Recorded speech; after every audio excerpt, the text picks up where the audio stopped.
Bonjour à tous. Donc, nous nous retrouvons aujourd'hui dans la deuxième édition de ces rencontres. Cette deuxième édition est consacrée au visage et au corps. Donc je ne vais pas je vais être très bref parce que comme je l'ai dit hier, on est là pour écouter Massimo Leone. Mais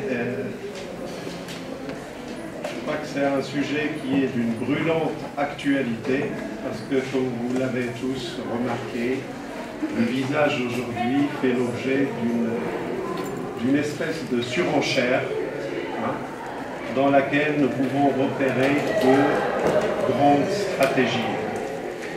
Une stratégie qui essaye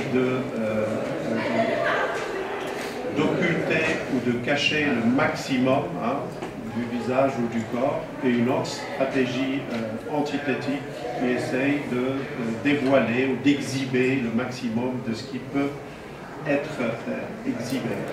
Alors bien évidemment, la sémiotique ne pouvait pas rester indifférente à cet objet d'étude-là.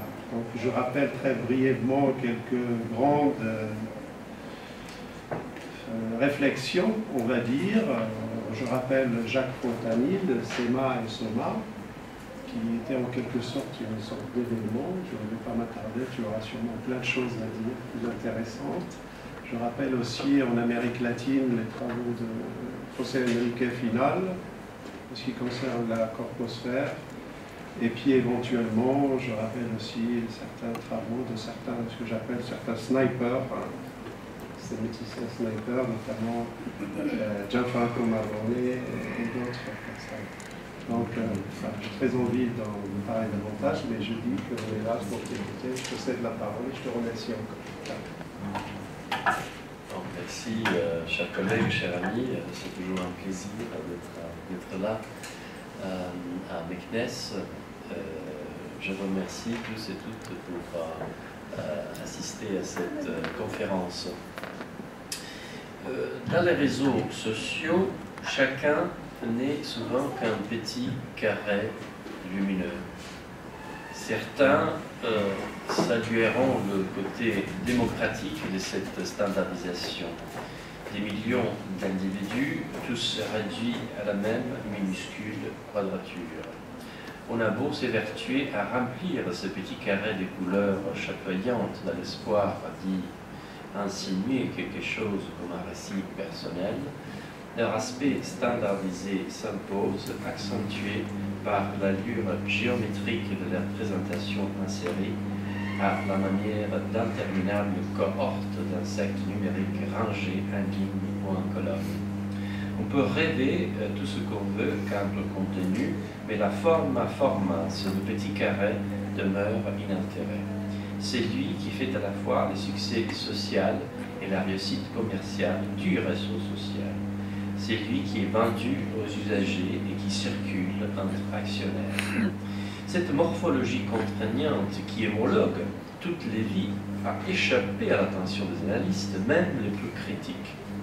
Personne n'a relevé, par exemple, le fait que le caractère incendiaire, parfois ouvertement criminel, de certaines contributions numériques dans les réseaux sociaux est pour une part lié à cette impossibilité de se distinguer à l'intérieur du format. Car plus on standardise, plus les usagers sont incités à tout essayer pour marquer une singularité, alors même que le jeu de l'individuation est d'emblée exclu dès qu'on franchit le seuil de l'existence numérique. Certes, ce petit carré est une forme présente par milliers, des images variées de corps et avant tout de visage. Mais précisément, le visage, qui dans beaucoup de cultures, sinon dans toute expérience humaine, constitue les sauts les plus marquants de l'individualité, se trouve ici emprisonné dans les limites étroites d'une sorte d'arène iconique qui condamne par avance toute tentative d'expression identitaire. Les visages qui apparaissent à l'écran sont de fait des visages codés, classés, réduits au statut de pièces interchangeables dans une immense mosaïque. Si l'on écrivait une histoire du visage, on constaterait que ce n'est pas la première fois qu'une multitude d'effigies de corps, et notamment de face, est présentée dans un dispositif iconique standardisant. Dans l'iconographie du jugement dernier, c'est souvent que de petits corps et leurs âmes tremblantes sont figurés en masse pour signifier l'avènement apocalyptique de la fin des temps et les jugements des vivants et des morts. Mais dans cette iconographie, quelque chose a changé à un moment donné. Au tournant de l'âge classique, l'idée d'un jugement individuel juste après la mort s'est de plus en plus imposée jusqu'à marginaliser la notion de jugement dernier. Et les riches commanditaires des grands peintres de l'histoire moderne n'acceptèrent plus de n'être représentés symboliquement qu'au milieu d'une foule anonyme. Ils voulurent que leur propre icône soit présente dans l'image. Ils voulurent être reconnus par les hommes avant et même plus qu'ils ne le seraient par Dieu. La soif identitaire qui commence avec la modernité s'exprime par ce désir de voir son propre visage dans l'image. C'est là non seulement dans les genres bourgeois du portrait, mais aussi dans l'iconographie de la transcendance. La théologie chrétienne se plia à cette idéologie de l'individualité et la nourrit. Le corps ressuscité devint un corps à visage individué, reconnaissable, fixé au plus haut de sa beauté ou de son bonheur. La représentation numérique du visage par les nouvelles technologies rend possible une diffusion élargie de ces tendances de longue durée. Désormais, ce ne sont pas uniquement les riches et les puissants qui peuvent aspirer à une place dans l'imaginaire collectif. Il suffit de disposer d'un ordinateur et d'un accès au réseau. Ainsi, grâce à l'affichage quotidien de l'icône numérique de son propre visage dans le gigantesque magma de la toile, apparition évanescente et toujours réitérée, tout usager des réseaux sociaux connaît les frissons de s'éterniser par la grâce de son simulacre personnel figé dans une sorte de transcendance électrique. Mais la multiplication de ces icônes n'est pas un effet qualitatif. Jamais auparavant, les hommes n'avaient pu disposer d'un tel nombre d'effigies de leurs semblables, des plus proches aux plus éloignés, géographiquement ou socialement. Géographiquement ou socialement. Le livre à visage, Facebook, limite la collection de chacun à 5000 spécimens, 5000 icônes numériques de l'individualité des autres. Plafond arbitraire mais généreux, il le faut pour stimuler la machine à contact en même temps qu'à rentrée commerciale, si on compare ces nombres aux archives à visage du patient.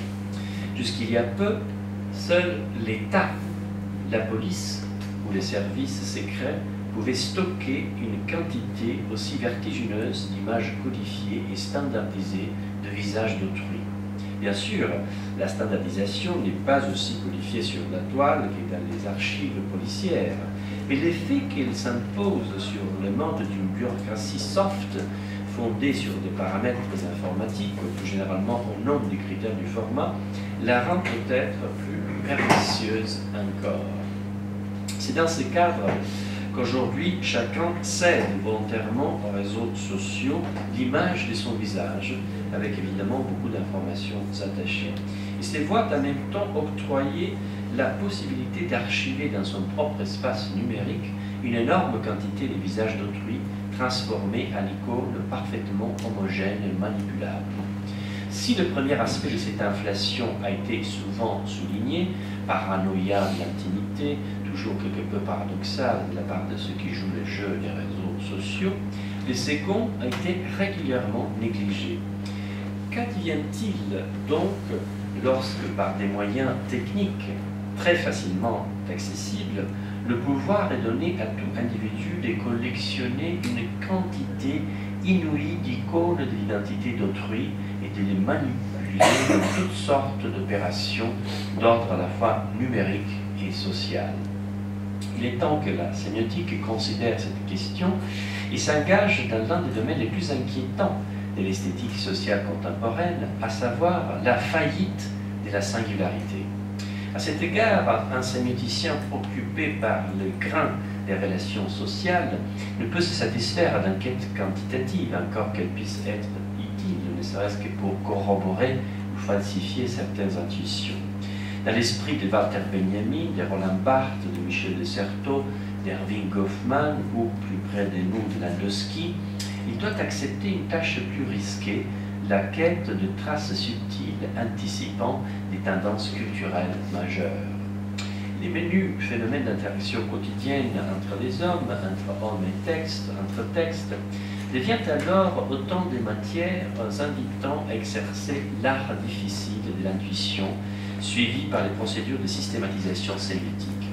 Et si on projette plus précisément sur les réseaux sociaux un regard capable d'en détecter le filigrane, on découvre avec surprise, au-delà des aspects habituellement relevés, une chose pourtant un fait assez banal.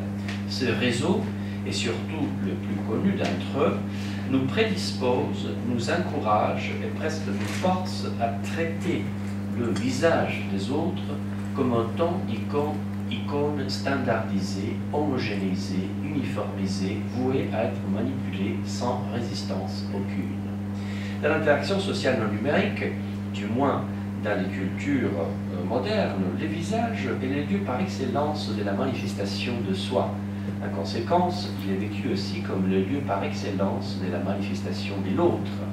Les deux manifestations se reflètent réciproquement en un jeu de miroir qui tend vers une plénitude psychosémiotique. J'ai un visage, donc je suis. Je vois un visage, donc je vois quelqu'un. Et cette plénitude tient paradoxalement au fait que le visage est sémiotiquement insaisissable. Il se détourne, se dérobe, se soustrait, il esquive toute emprise esthétique qui voudrait le figer de façon définitive. Dans un dialogue face à face, y compris dans la conversation la plus quotidienne, le visage est une surface continuellement changeante, induisant une variété presque infinie d'effets d'essence.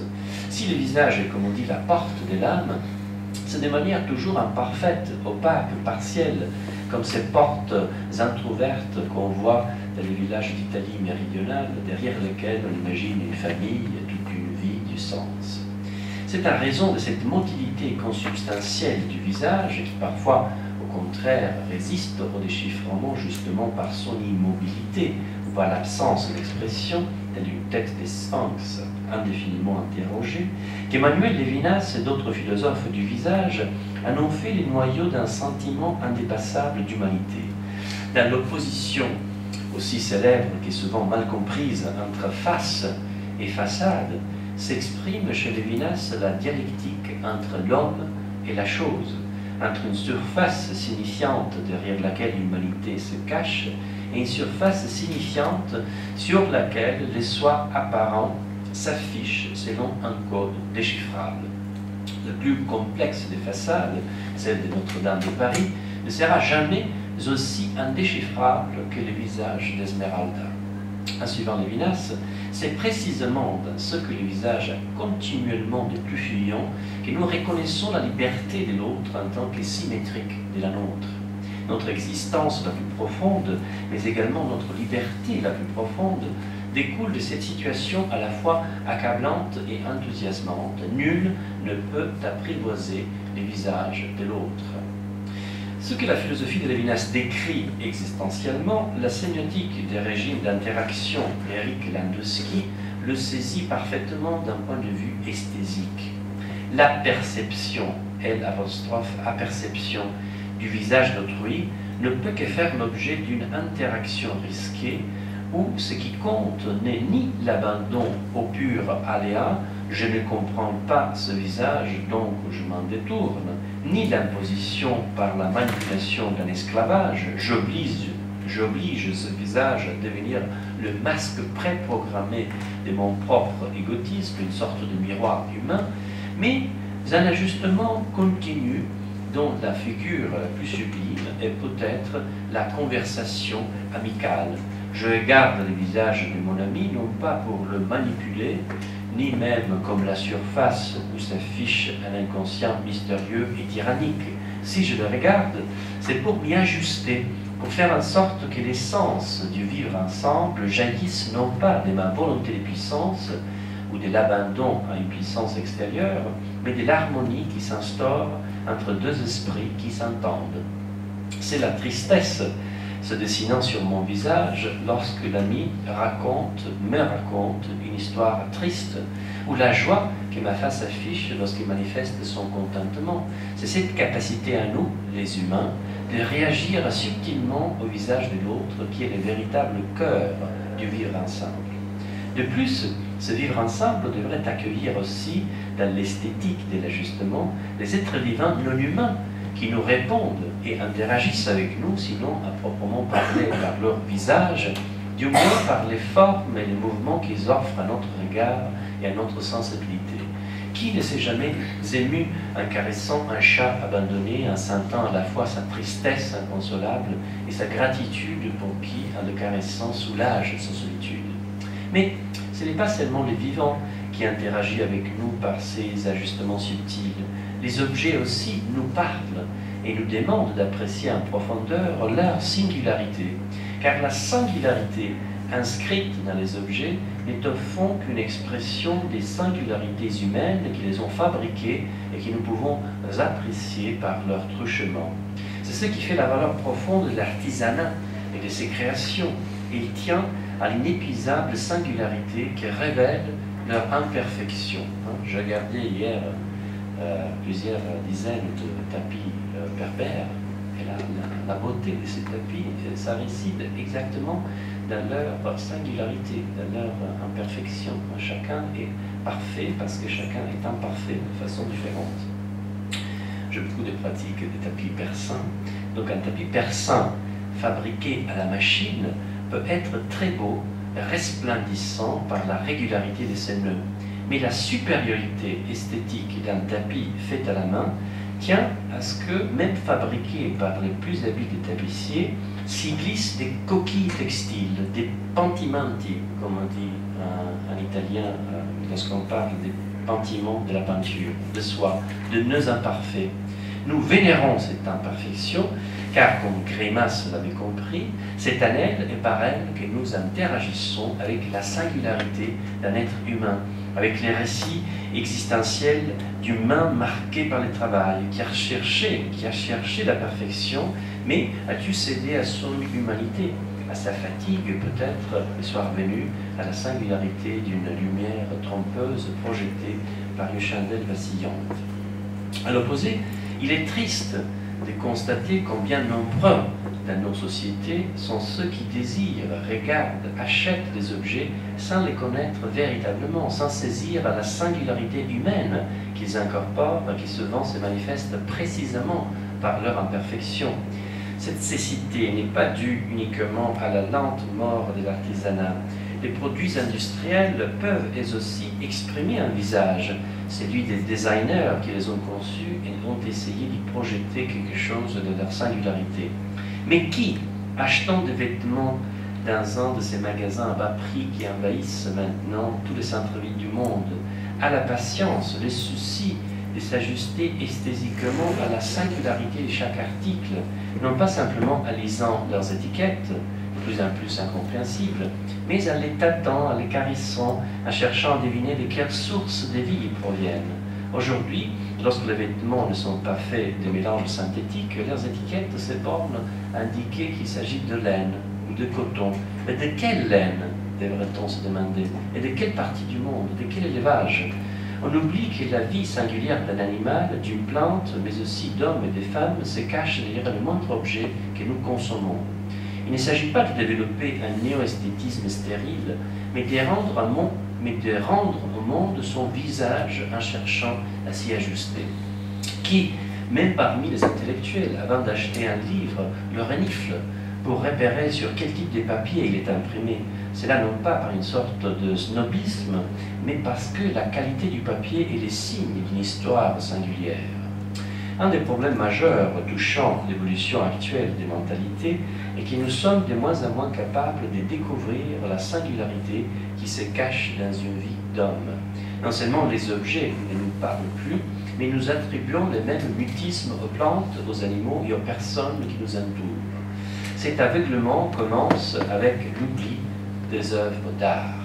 Aucun objet au monde n'exprime pourtant la singularité de façon plus émouvante qu'un tableau, une statue ou la façade d'un bâtiment.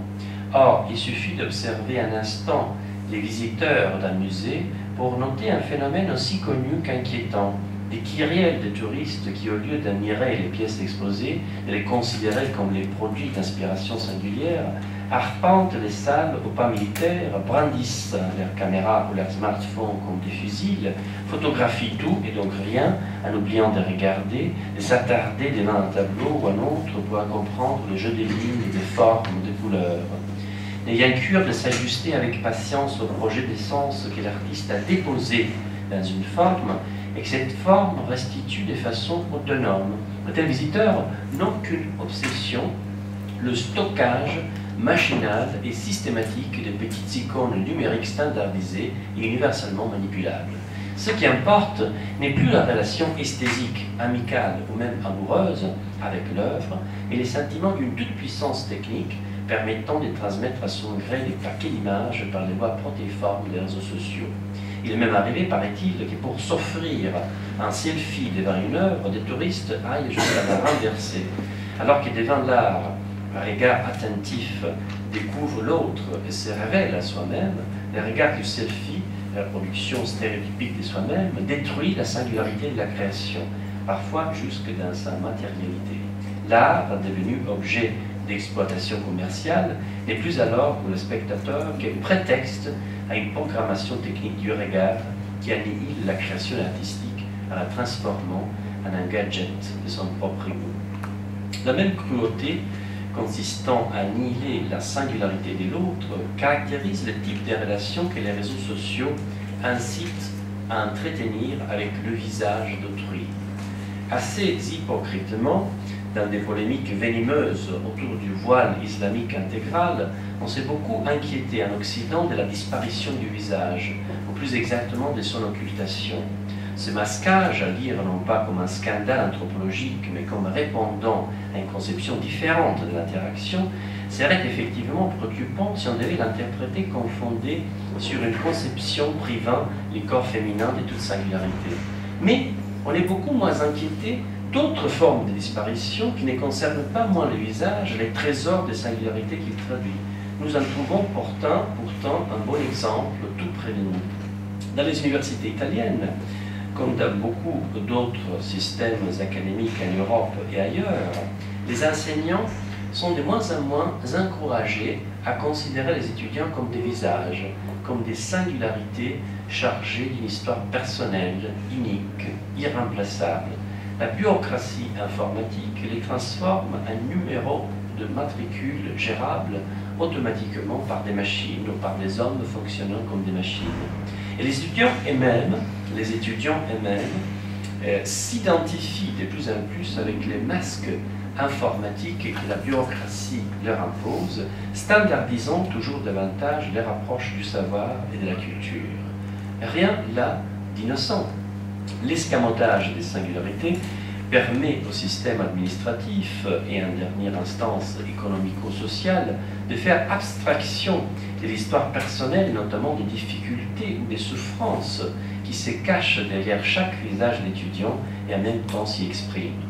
Que beaucoup proviennent de familles sans grandes ressources, qu'ils soient obligés d'accepter des travaux illégaux, mal rétribués et pénibles pour payer leurs études, qu'ils doivent partager des logements exigus, qu'ils dépendent des bibliothèques publiques universitaires pour trouver un peu de silence et de concentration, qu'ils aient besoin d'horaires de cours permettant de concilier l'étude et le travail, que les bourses d'études et l'accès gratuit aux livres par Internet leur faciliteraient la vie, qu'ils viennent souvent de villes de pays lointains, qui se sentent parfois terriblement seuls et découragés, tout cela disparaît du moment où les visages deviennent des numéros traités par des machines.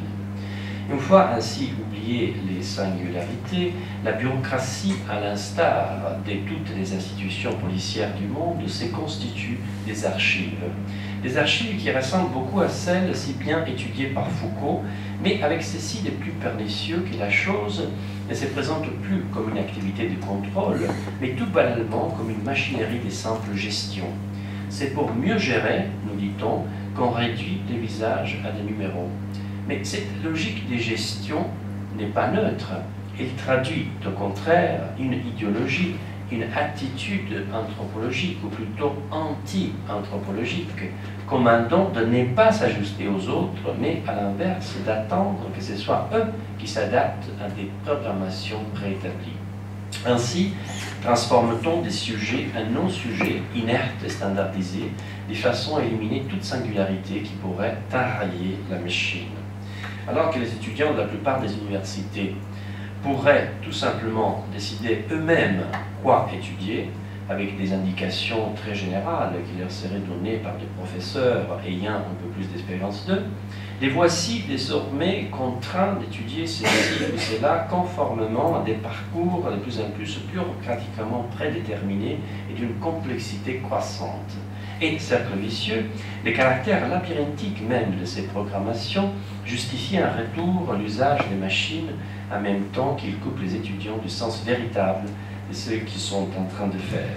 Ils accumulent des crédits, mot combien déplacé, mais ne voient plus pour quelles raisons ils étudient la sémiotique plutôt que l'herméneutique et la philosophie continentale et non l'analytique, etc.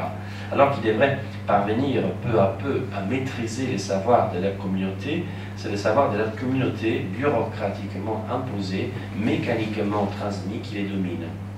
En poursuivant les projets de sémiotique inaugurés par Landowski, comment ne pas se méfier de toute institution ou cadre d'interaction dont la mission explicite ou implicite est de décourager systématiquement les pratiques d'ajustement fondées sur l'attention à la singularité de l'autre et dont le but est au contraire d'encourager des pratiques de manipulation où l'autre n'est plus qu'un moyen pour atteindre un but qui le dépasse, ou même de le réduire au statut d'un non-sujet au comportement programmatiquement prédéterminé.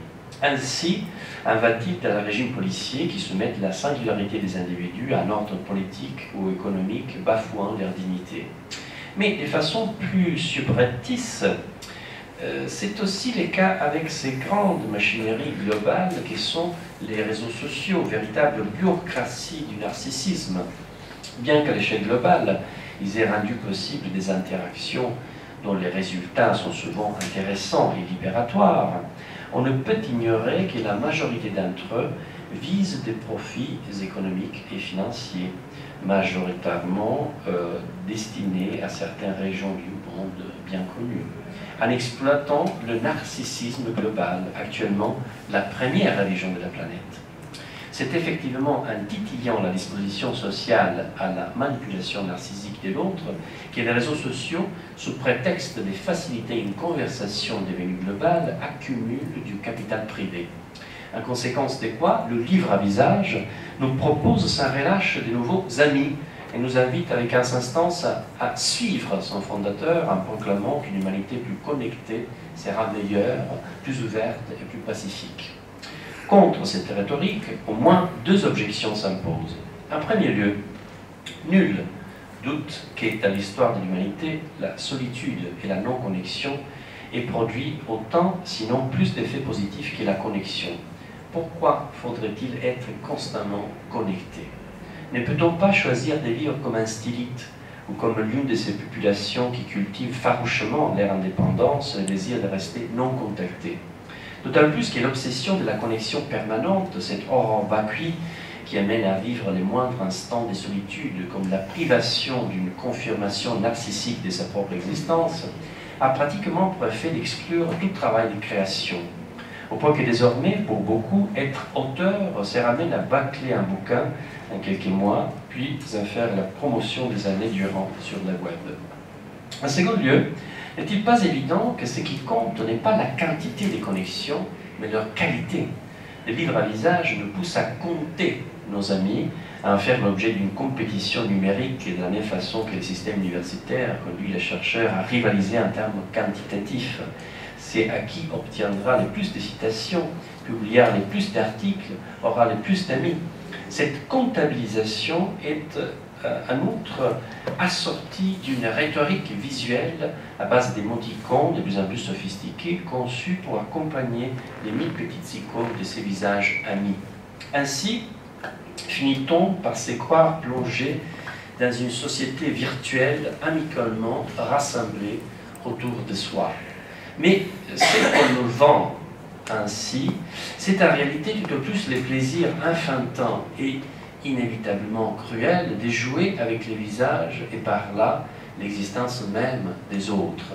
De fait, sur la toile, le visage de l'autre ne nous résiste plus.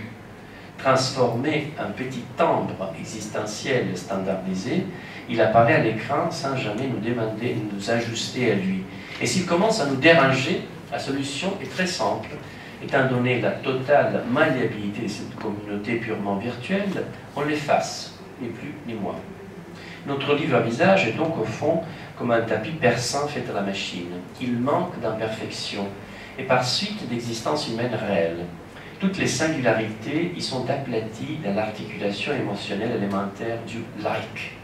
Le jeu des émoticônes tend certes à faire croire qu'on va pouvoir apprivoiser le mystère du visage de l'autre sans qu'il soit besoin d'y ajuster son propre narcissisme.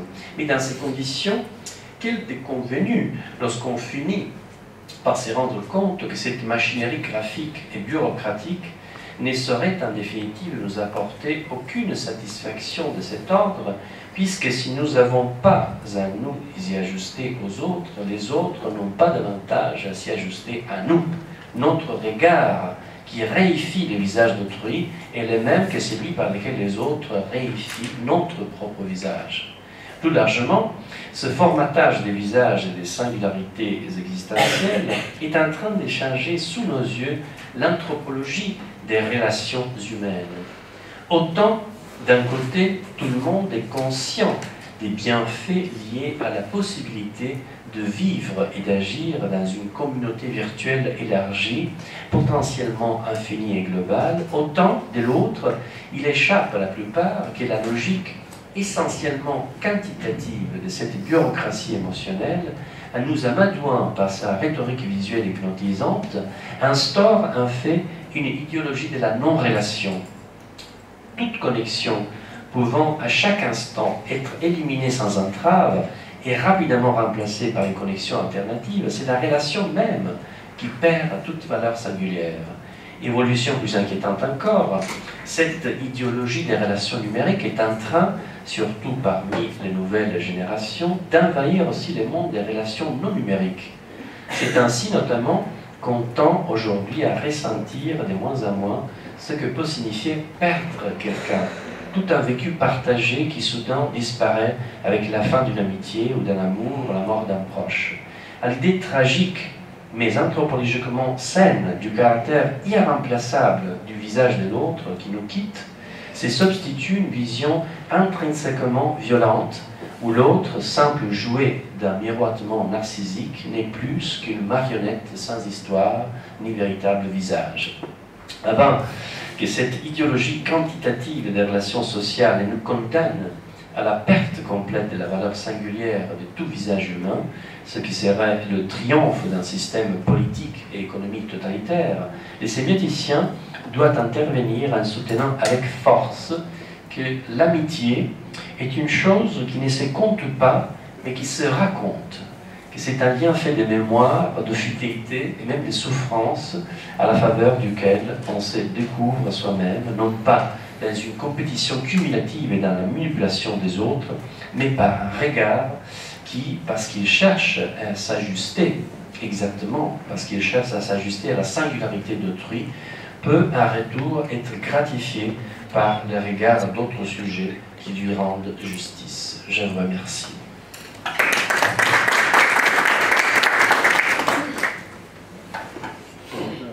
merci, Massimo. Ça fait plaisir d'entendre un citoyen sémiaticien, Lequel Lévinas, Landowski, et nous rappelait cette mission première, cette vocation première de la sémiotique qui est la philosophie. Umberto Eco a passé une bonne partie de sa vie à rappeler cela. Il a même consacré un ouvrage qui est Sémiotique et philosophie du langage, pour justement nous rappeler que faire de la sémiotique, c'est faire de la philosophie. Et faire de la philosophie, c'est l'autre. Parce qu'en s'intéressant à l'autre, si on met en valeur l'autre, on est en train de mettre en valeur soi-même. Et cette dialectique-là, qui est la dialectique du moi et de l'autre, est une dialectique salvatrice. C'est ce qui qui me sont. Donc je te remercie. J'ai noté plein, je crois, comme pas mal de collègues ici, camarades, pas mal d'expressions très très percutantes. Je crois qu'il y aura plein de questions. J'ai une petite question que je vais donner, c'est juste à propos des stratégies. Je m'attendais à ce que, mais c'est bien, je suis comblé là, si vous pouvez développer quelque chose davantage sur les stratégies. Quand on parle de stratégie, c'est un terme qui est fortement connoté, la stratégie de la séduction, la stratégie de la conquête, la stratégie militaire. Donc, si vous pouvez développer un petit peu. Oui, en quelque sorte, lorsqu'on parle de régime d'interaction fondé sur l'idée des manipulations, la stratégie devient tout à fait centrale.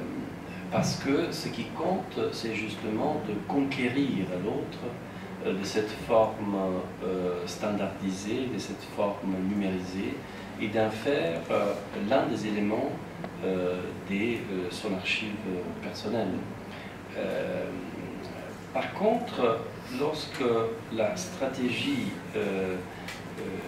lorsque l'interaction se constitue autour d'une idéologie et d'une attitude de l'ajustement, et là, on ne peut plus parler de stratégie, mais plutôt de tactique, c'est-à-dire d'un rapport à l'autre où, bien sûr, j'ai des fins, j'ai des objectifs, mais je ne transforme pas nécessairement l'autre dans un outil de mon accumulation comptable, disons, des relations sociales.